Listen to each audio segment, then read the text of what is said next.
Cinema புகழ வச்சு கட்சி ஆரம்பிச்ச கமலஹாசன் மக்களுக்கு சேவை பண்ணதான் ராஜ்யசபா சீட்டு வாங்கினார். ராஜ்யசபா சீட்டை வச்சு ரோடு போடு, வேலை கொடு, அணைய கட்டு அப்படின்லாம் கேட்கறத நம்ம பார்த்திருப்போம். பேங்க் லோனு, கரண்ட் கனெக்ஷன், இப்படி பலவிதமான மக்கள் சேவைக்கு தான் அந்த லெட்டரை பயன்படுத்துவாங்க. திமுக தயவால கிடைச்ச அந்த ராஜ்யசபா சீட்டுனால பராசக்தி படத்தை எப்படியாவது ஜெயிக்க வைக்கணும்னு முடிவு பண்ணி ஒரு பாட்டாவே பாடிட்டாரு அந்த லெட்டரேட்ல. பராசக்தி படம் ஒண்ணு போதும், மறுபடியும் டிஎம்கே தான் ஜெயிக்கும்னு கூச்ச நாச்சமே இல்லாம ஒரு கிளிதோசியம் சொல்லிருக்காரு. அன்னைக்கு இந்தி திணிப்ப கடுமையா ஆதரிச்ச தமிழக முதல்வர் ஒரு காங்கிரஸ்காரரு. அப்பா நேரு கொடுத்த வாக்குறுதியை காப்பாத்தாம இந்திய திணிச்சு சட்டம் போடுற இந்திரா காந்தியும் ஒரு காங்கிரஸ்காரரு.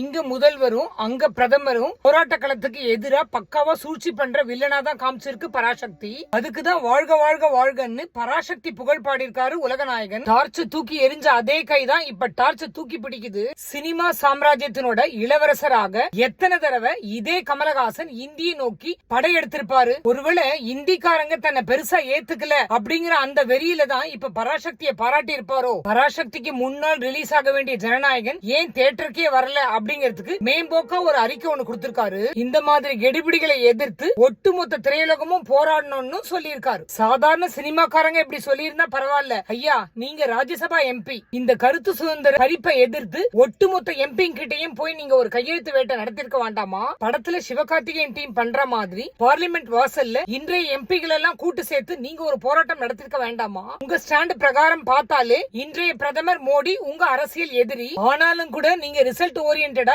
எதுவுமே செய்யல ஜனநாயகனுக்காக.